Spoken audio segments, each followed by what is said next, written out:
6 de octubre, literatura latina.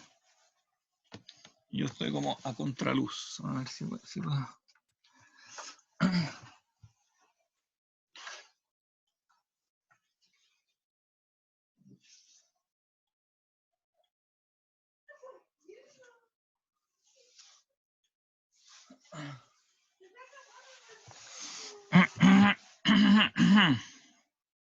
Ya, ahora quizás se vea un poquito mejor. No tanto. Bien. Compartir pantalla. Ahí. Vengo al tiro.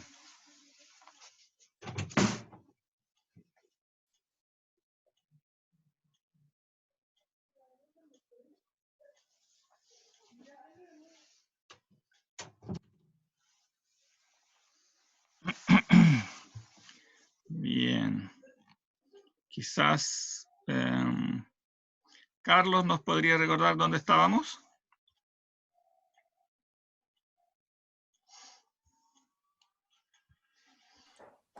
Acaban de llegar a lo que será Cartago, que se está construyendo actualmente.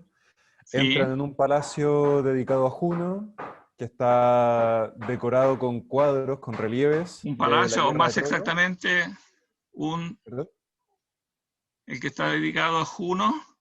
Sí, Dijiste un dedicado a Juno. palacio, ¿no? Pero más exactamente, claro, es un edificio. No, más exactamente un templo. Un templo, claro, un templo. Sí. Ahora un templo donde también se hacen actividades civiles. Se dice que Dido está ahí dando leyes, ¿no? Hace también su papel ahí de gobierno. Bueno, y ahí están todas las decoraciones con la guerra de Troya, ¿no? ¿Para qué sirve toda esa? ¿Cuál es la función, resumiendo rápidamente, cuál es la función de toda esa descripción de los episodios de la guerra de Troya que hace ahí? La función, me refiero, la pregunta es económica, o sea, en la economía de la narración, como en la económica en el sentido de estructural, en la estructura de la narración, ¿para qué sirve toda esa descripción? Contextualiza la situación de Eneas, que viene escapando de Troya recién destruida. Es claro, da al lector antecedentes de la situación de Eneas, ¿no? A pesar que el lector se supone que conoce, obviamente, los poemas homéricos, etcétera, pero igual es útil darle como una, claro, de dónde viene él, ¿no? Porque el poema, una de las cosas estructuralmente importantes del poema es que empieza en la mitad, ¿no? O sea, el viaje empieza no empieza del comienzo, la narración no es lineal, sino que empieza de una parte y después vuelve atrás a contar, ¿no? Y después habrá 2 libros completos, que serán el segundo y el tercero, donde Eneas narrará los sucesos anteriores, o sea, los sucesos de la destrucción de Troya, que no aparecía en la Ilíada, ¿no? Que Virgilio tiene que componer a partir de otros elementos, y después el viaje mismo de Eneas, en el libro tercero. Pero aquí al menos se da al menos se da un antecedente, un resumen de algo, ¿no? De la guerra de Troya, y entonces se coloca a Eneas un poco en el contexto. Y además, ¿qué otra función tiene ese relato desde un punto de vista más conceptual? ¿Cuál es como el concepto? O sea, Que eso lo comentamos ampliamente, pero resumiendo un poco. Lo que yo veo es que Virgilio está tratando de equipararse, ponerse a la altura de Homero.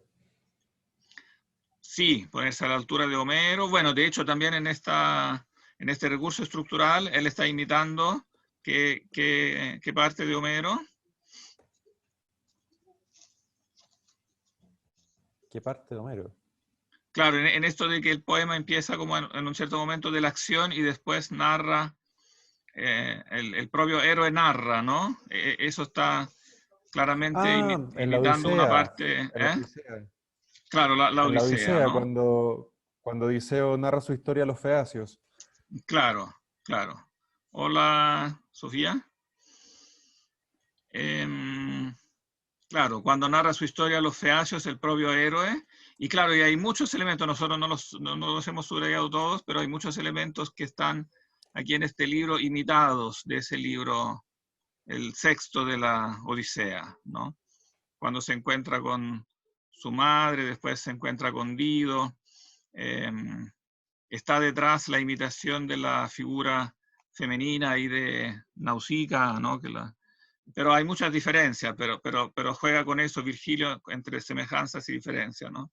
Obviamente que Dido es muy diferente a Nausicaa, pero tiene claramente elementos donde Virgilio quiere mostrar el paralelo, ¿no? Precisamente para mostrar que está compitiendo con el propio Homero. Claro, la belleza, por ejemplo, ¿no? Esta entrada de Dido. Absorto, no, Eneas está escondido por la nube. Él puede verla sin ser visto, ¿no? Y entonces es sorprendido por su belleza, ¿no? Concentra en la mirada al templo, esplendorosa de belleza, entra la reina Dido, con gran séquito, con un paralelo mitológico, ¿no? Como en la margen del Eurotas Diana, o en las crestas del Cinto, a 1000 Oréades que en torno de ella con amor se apiñan, guía en sus danzas y la aljaba al hombro a todas en el coro señorea y siente henchido el corazón la tona con silenciosa dicha, así era Dido. ¿Qué significa el guión? ¿Cómo? ¿Qué significa el guión? Se me perdió el guión. ¿Dónde estaba? Sí, sí, es que cuando dice El así era guión Dido, sirve para, aquí sirve para como reconectar el así al discurso que se interrumpe, porque aquí después de entra la reina Dido, empieza una larga similitud, entonces el lector puede haberse perdido. Por eso el editor, o sea, el traductor le pone un guión para avisar que este así se refiere a algo que viene como 5 versos antes. Obviamente, todos los signos de puntuación que también aparecen en el latín son posteriores, ¿no? La puntuación no se usa en los manuscritos de la época de Virgilio. Bueno, algunos se usan evidentemente en la... empiezan a utilizarse en los manuscritos medievales, ¿no? Pero no son originales. Entonces nunca hay que confiar en la puntuación porque toda es posterior, ¿no?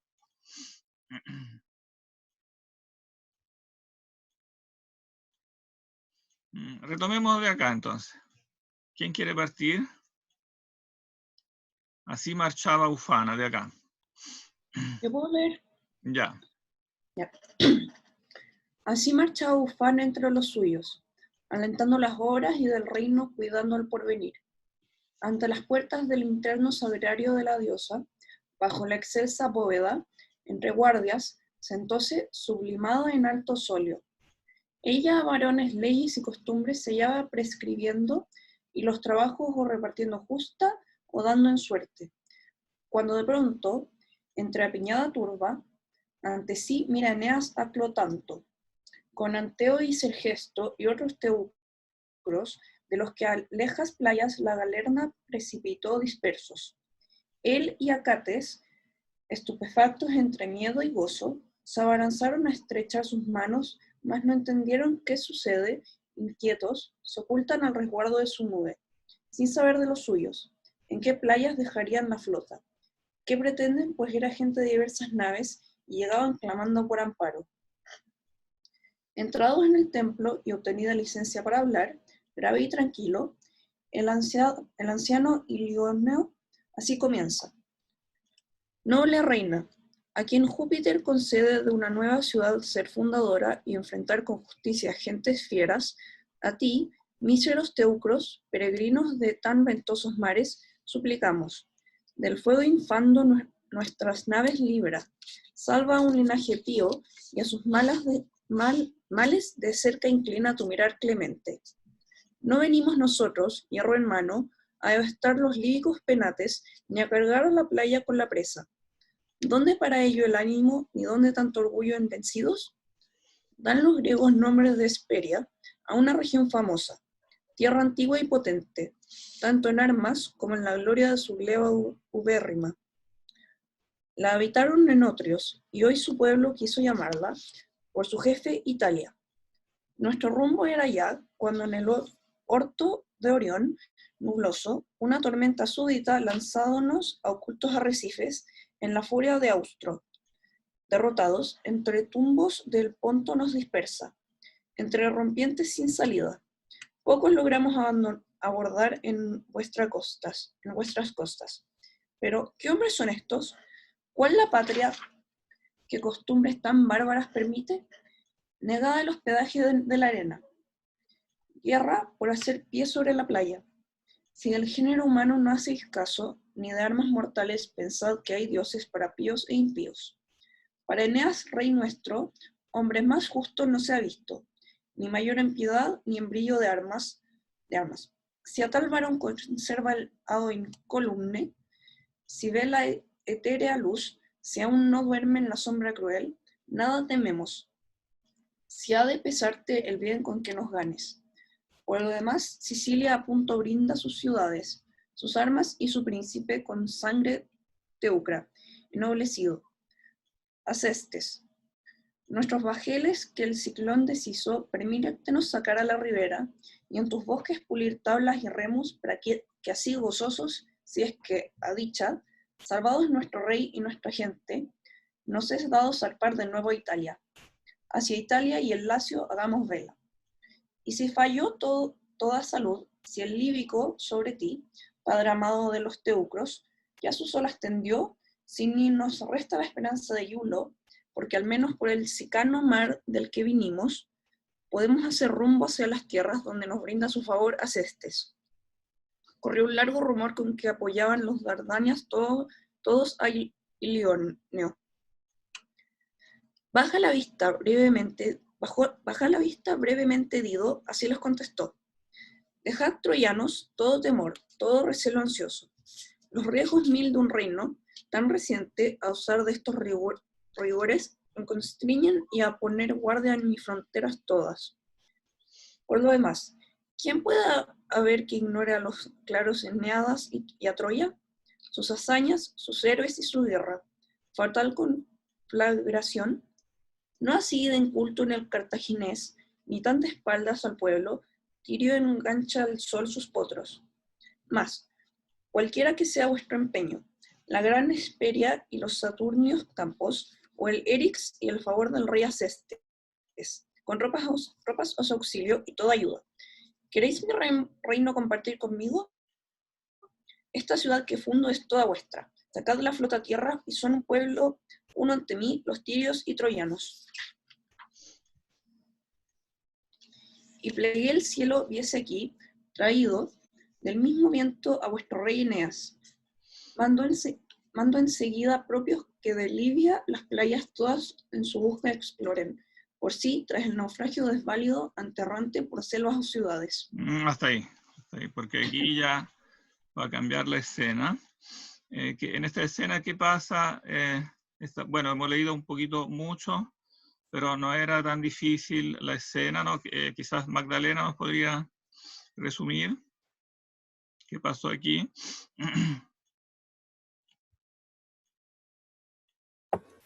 Pucha, estoy como un poco perdida en verdad, como que me distraje mucho en la primera parte. Entonces, y quizás Sofía.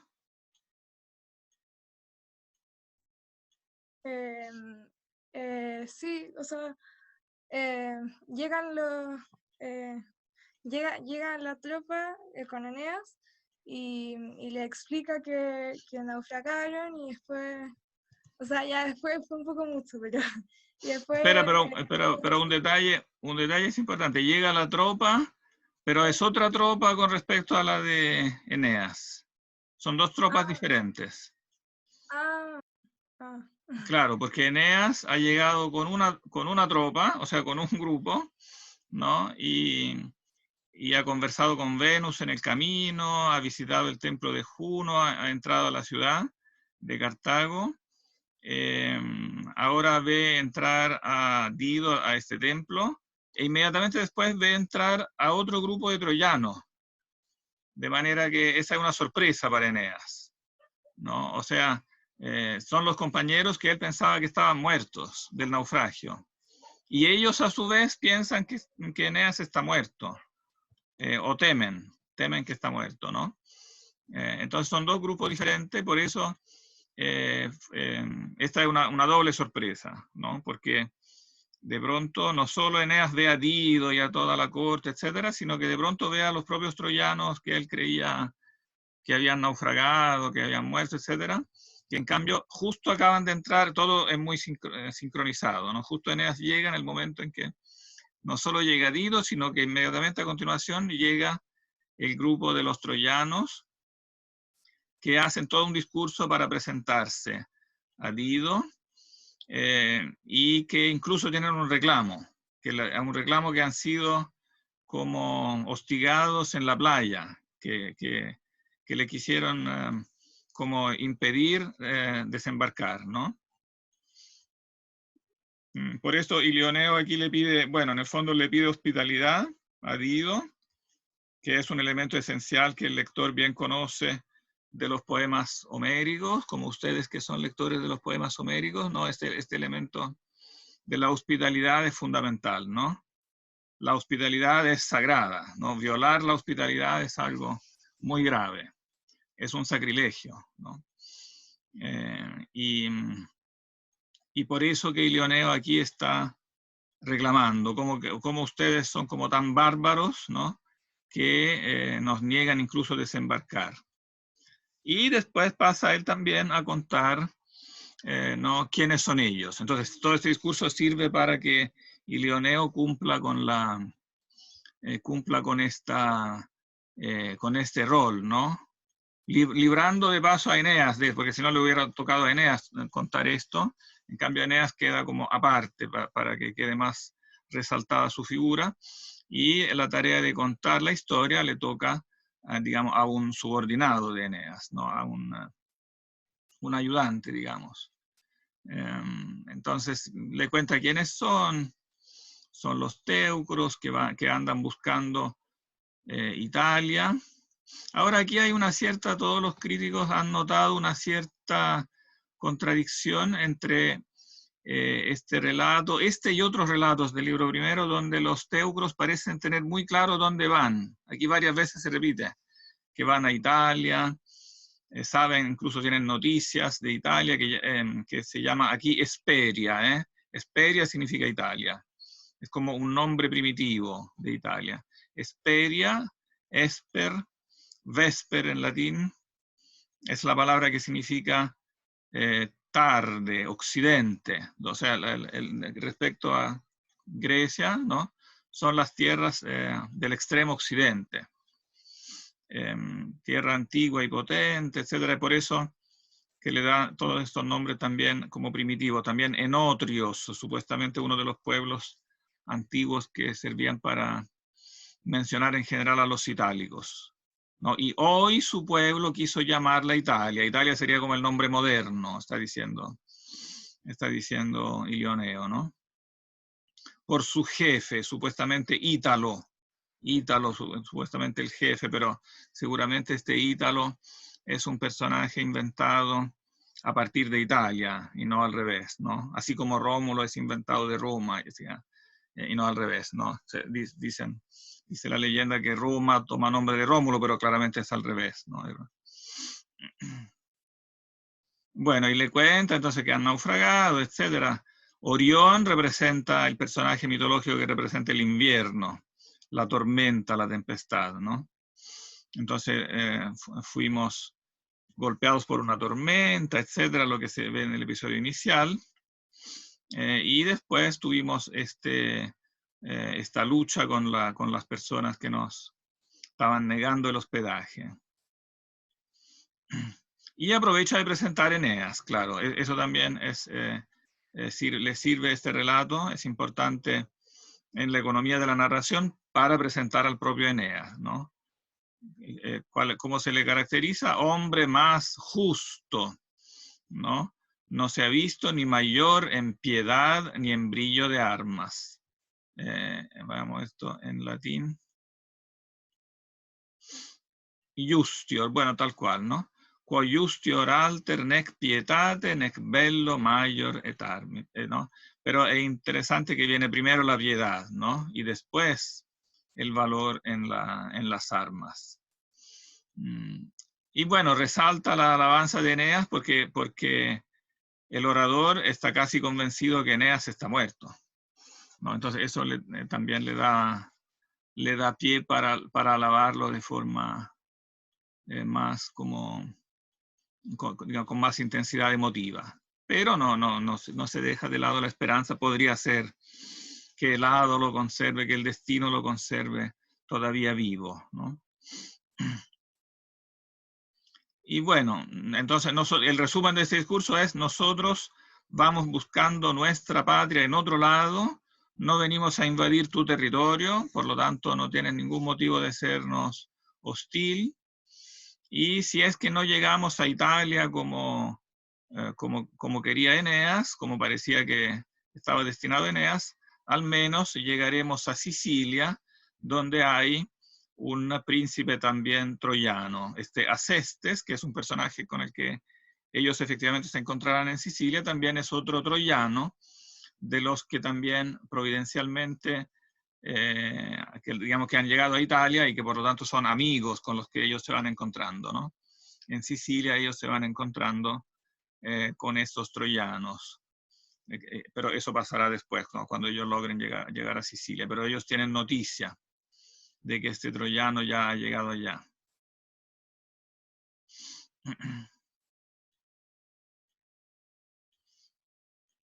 Pero Dido les explica que ella en realidad no tiene ninguna intención hostil, ¿no? Es simplemente está diciendo en definitiva, es simplemente una operación de rutina, digamos, los guardias que están en la costa tienen que estar alerta y por eso los maltrataron, pero es simplemente porque están cumpliendo órdenes de que aquí la situación es muy peligrosa y entonces tienen que hacer buena guardia, pero en realidad nosotros no somos tan bárbaros, ¿no? Dice, no así de inculto es el cartaginés, o sea, no somos tan bárbaros, además conocemos bien porque somos gente culta, ¿no? Digamos, conocemos bien la guerra de Troya y sus héroes, ¿no? Tanto así que los tienen todos historiados en el templo, ¿no? E incluso le dice, si ustedes no cambian de idea, ya no van a Italia, nosotros podemos hacer un solo pueblo.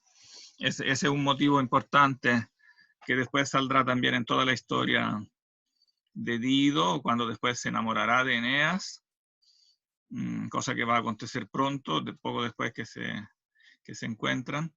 Va a ser un poco el plan que ella piensa dentro de sí que podría realizarse, que Eneas en algún momento cambie de idea, ¿no? Y se quede ahí con ella. Y junten los dos pueblos, ¿no? Ella es viuda y entonces Eneas también, ¿no? Como narrará después, Eneas también es viudo porque su esposa pereció en la última noche de Troya, en el momento de la fuga, misteriosamente. Después veremos que no se sabe bien, es un elemento como que queda un poco misterioso, pero sí queda claro que Creusa, la esposa de Eneas, muere y se le aparece el fantasma, como él la anda buscando y si no la encuentra en la fuga, finalmente ella misma se le aparece como fantasma y le cuenta cómo es que digamos, finalmente no se sabe cómo murió, pero es una cosa un poquito peculiar que después vamos a conversar cuando leamos el libro segundo.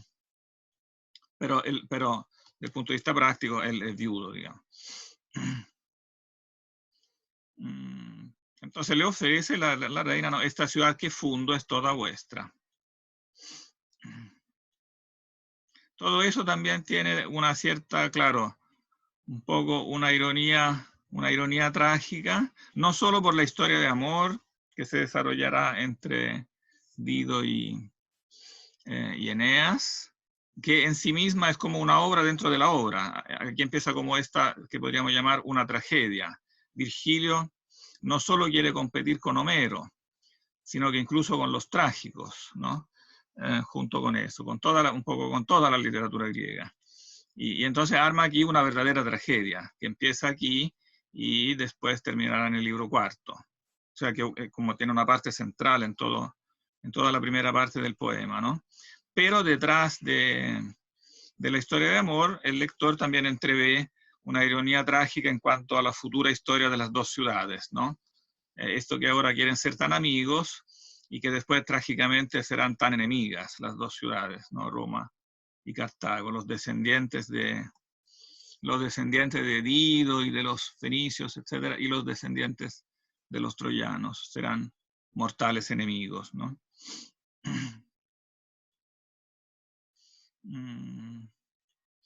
Y entonces, bueno, lo que ocurre es que Eneas finalmente tiene ansia, ¿no? de salir de la nube, ¿no?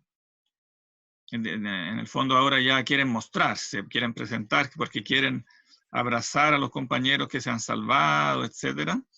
Y entonces de pronto, casi como si la nube obedeciera como a sus sentimientos, ¿no? Ellos quieren revelarse, de pronto la nube se abre, ¿no? Y entonces se vuelven visibles Eneas y sus compañeros, ¿no? Sobre todo en el fondo la figura de Eneas, que de pronto aparece en todo su brillo y ya se puede decir que es aquí que ya Dido como que empieza a enamorarse, ¿no? Parte de ¿quién quiere leer?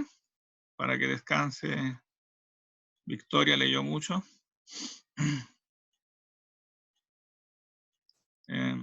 ¿Sofía? ¿Desde dónde? ¿De Hijo de Venus? Lee de acá. Hablaba aún cuando... Ya. Hablaba aún cuando de pronto, abriéndose la nube que los cerca, se disipa en el éter sutil. Lléguese entonces en plena luz, deslumbrador, Eneas, rostro y talle de Dios. Diole un soplo la madre al hijo, el relucir galano que abrillanta el cabello, el róseo tinte de fresca juventud, y en la mirada, encanto halagador. Tal el artífice que la belleza del marfil última, o mármol parió, o plata sobredora. Y ante el pasmo de todos, a la reina así saluda. Espera, un poquito, hacer una pausa, como eso, no lo hagamos tan largo para que sea más fácil resumirlo en cortas escenas. Quizás Magdalena nos podría decir qué pasa en esta escena.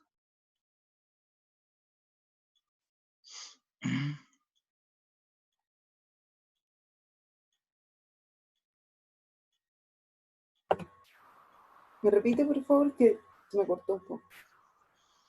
Que aquí hay como un cambio de escena porque de pronto aparece Eneas, ¿no? ¿Cómo se describe esta aparición de Eneas? Que evidentemente es importante, ¿no? Eneas aparece aquí en la escena para hablarle a Dido, se le aparece a Dido fundamentalmente, ¿no? O sea, a todos, pero evidentemente que el poeta quiere subrayar que se le aparece a Dido. Bueno, acá por lo que leo, se abren las nubes, se disipa el éter. Esa nube, recuerden que era la nube con la cual la propia Venus, ¿no? Lo había ocultado para que estuviera protegido, ¿no? Y entonces de pronto se disipa. Y aparece como una luz, se deslumbra. Hay como una comparación como con un dios, un personaje. ¿Cuál es la comparación? O sea, ¿cómo funciona esta aparición? ¿Por qué Eneas aparece cómo? O sea, es como comparable con un dios, pero no sabría decir con cuál específicamente. O sea, no, me igual refiero... por su genealogía, yo creo también. O sea, no, la pregunta es, dinos en paráfrasis, con palabras tuyas, lo mismo que está diciendo aquí Virgilio. Explícalo como si lo tuvieras que explicar a un niño de quinto básico. Porque el niño lee aquí palabras, pero algunas no las entiende, la construcción. Pero no hagas ahora la traducción en prosa, sino que explícalo con parafraséalo, pero para que lo entienda cualquier niño repito, de quinto básico.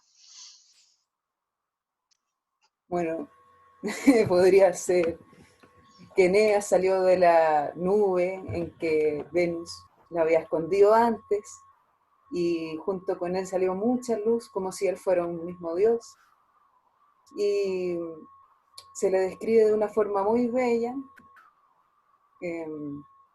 como se le compara con el marfil, que es algo muy fino también. Explícanos El mejor, mármol. explícanos con más precisión esta comparación. No es solamente que se le compare con el marfil, sino que con una técnica específica de decorado, ¿no?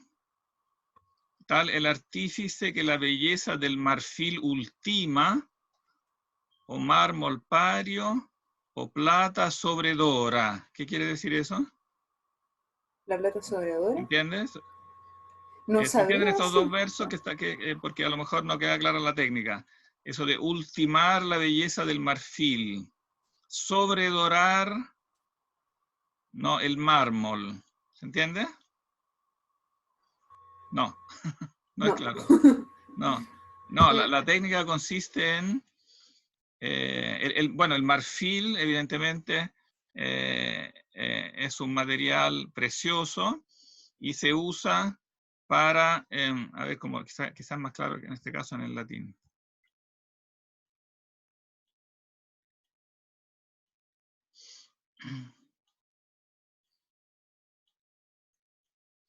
Sí, bueno, lo que quiere decir es que se sobrepone al marfil o al mármol una lámina de oro. O sea, es laminado en oro para hacerlo, evidentemente, mucho más brillante. La referencia más o menos explícita, o sea, o al menos para nosotros, el ejemplo más famoso de este tipo de técnica es la famosa estatua Criselefantina de Atenas que estaba en el Partenón, ¿no? No sé si han hablado de eso cuando han hablado de los griegos, ¿no? En el templo, ¿Cómo se llama, perdón, la estatua? la estatua Criselefantina. Criselefantina. Criselefantina, Ya. chrysos significa oro, y elefantina se refiere al marfil, que viene de los elefantes. Entonces la estatua, que es de mármol, después es decorada con láminas de oro y con láminas de marfil. De manera que es una técnica como muy sofisticada que le da a la estatua otro brillo, ¿no? Y en este caso, ¿quién es la artífice? La artífice que le da este brillo a la estatua, que en la comparación es Eneas, es la persona de Eneas. Pero en este caso, ¿quién es el escultor que arregla a Eneas? No sé si se capta eso. Lo dice, ¿eh? Diole de un soplo la madre al hijo, nato genetrix. Lo dice en dos palabras, pero lo dice, ¿no? O sea, la mamá al hijo. Todo este arreglo lo hace la mamá. Entonces, antes que la nube se deshaga, la mamá, como buena mamá, ¿no? Y siendo además Venus, ¿no? No una mamá cualquiera, sino que una diosa, la diosa del amor, ¿no? Entonces le da como le da todo un brillo, hace como de, ¿cómo se llama la persona que hace el maquillaje, que hace la peluquería, ¿no? O sea, le hace como una peluquería flash, como a Eneas. En ese instante en que la nube se disuelve, ella lo arregla. O sea, él ya es, obviamente, apuesto, etcétera. No solamente es un gran héroe, sino que es un príncipe joven, apuesto, etcétera. Pero no por eso la mamá deja de darle un último toque, ¿no? Y entonces, como digamos, para que brille, para que su belleza brille de un modo. Bueno, después se dirá más explícitamente que Venus también quiere, efectivamente, que Dido se enamore. Y incluso después hará como un pacto, ¿no? En en lo que sigue hará como una especie de pacto con Juno para que las dos diosas en el fondo se ponen de acuerdo para que los dos se enamoren. Pero por motivos opuestos, es como una intriga que hacen, pero cada una tiene sus motivos opuestos a la otra, porque Venus quiere que Eneas sea tratado bien por Dido, sea bien acogido, ¿no? En cambio, Juno quiere que Eneas sea retenido, sea no solo bien acogido, sino que se enamore al punto de que finalmente decida quedarse ahí, y eso entonces frustre como el destino previsto por Júpiter que Eneas vaya a fundar Roma, ¿no? Pero evidentemente el poder de las dos, digamos, de Juno en este caso, no es suficiente a alterar el plan de Júpiter, que después reaccionará para arreglar la cosa. Y eso después, claro, producirá todo el drama digamos, de Dido. Profesor, ¿por qué Juno odia a Eneas? Porque ella protege Cartago, y ella sabe que si Eneas llega a fundar Roma, Roma destruirá Cartago. Y entonces ella no quiere que se produzca esta fundación de Roma. Espera un segundo.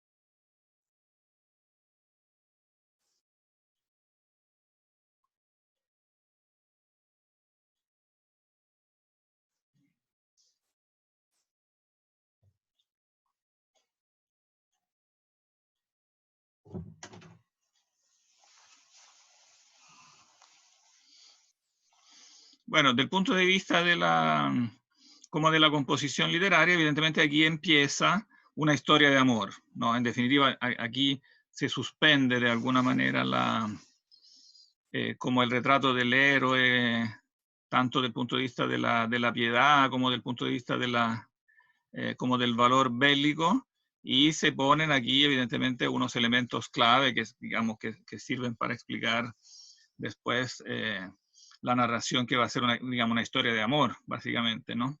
Aunque interrumpida digamos, por los dos cantos intermedios en que Eneas narrará toda su historia anterior, pero incluso toda esa larga narración es parte de la historia, porque en el fondo es siempre él quien está narrando a Dido, ¿no? Es cierto que uno con el largo del libro segundo y tercero después un poco deja en la mente de lado la historia de Dido, pero siempre está ahí en el trasfondo.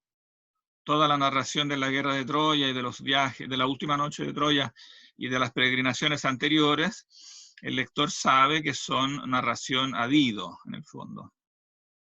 Entonces también son como parte de la historia de amor. Bien, yo creo que aquí tenemos que hacer una breve pausa. O sea, no tan breve en realidad, porque me voy a demorar unos 15 minutos.